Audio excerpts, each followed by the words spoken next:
Au départ, on ne faisait que de la purée de tomates, mais la tomate étant saisonnier, on s'est dit qu'il fallait ajouter à cette activité aussi d'autres productions qui allaient nous permettre de boucler le cycle de l'année.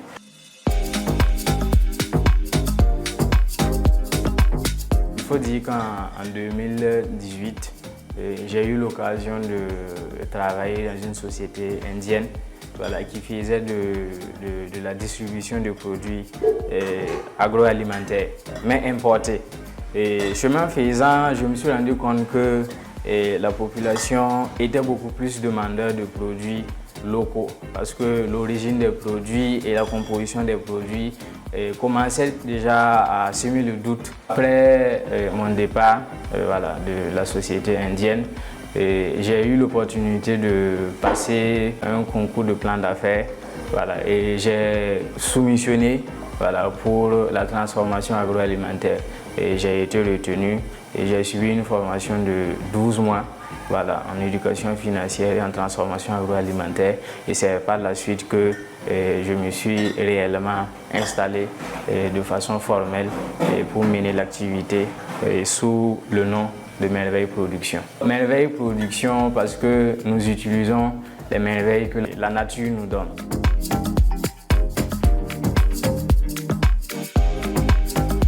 C'est en 2020 que nous avons pu commencer cette activité. Au départ, on ne faisait que de la purée de tomates, mais la tomate étant saisonnier, on s'est dit qu'il fallait ajouter à cette activité aussi d'autres productions qui allaient nous permettre de boucler le cycle de l'année. À partir de là, nous nous sommes formés en production de jus et confiture. Actuellement, nous avons 3 gammes de jus au sein de Merveille Production.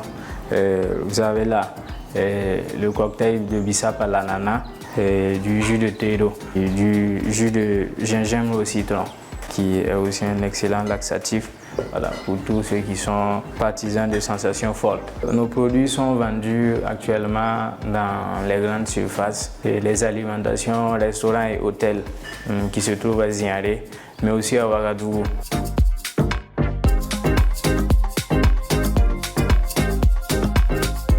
J'ai continué mes études en master en droit des affaires et fiscalité parce que c'était une exigence des parents. Pour eux, ce n'était pas concevable que je puisse laisser mes études parce que je voulais entreprendre. Je pense que les deux ne sont pas incompatibles tant que nous savons pouvoir manager notre programme. Il a osé, il a risqué.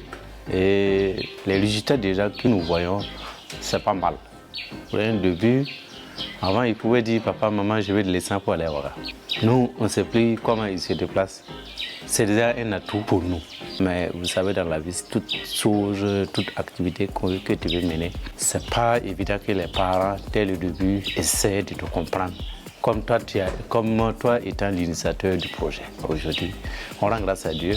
En dehors de lui, il y a d'autres personnes qui travaillent avec lui et chacun gagne son pain là-bas, c'est déjà bon. Maintenant, je gagne un peu de salaire, ça me permet d'aider mon mari. Souvent, je n'ai pas besoin de demander l'argent de popote et j'achète les vêtements de mes enfants.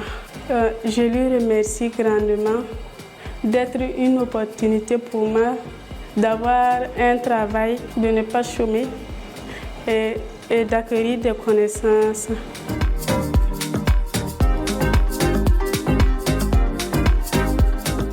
Un peu de notre jeunesse, mais nous avons beaucoup de responsabilités qui font que nous ne pouvons pas vivre de façon insouciante. Il y a beaucoup de gens qui nous regardent et nous ne devons pas les décevoir.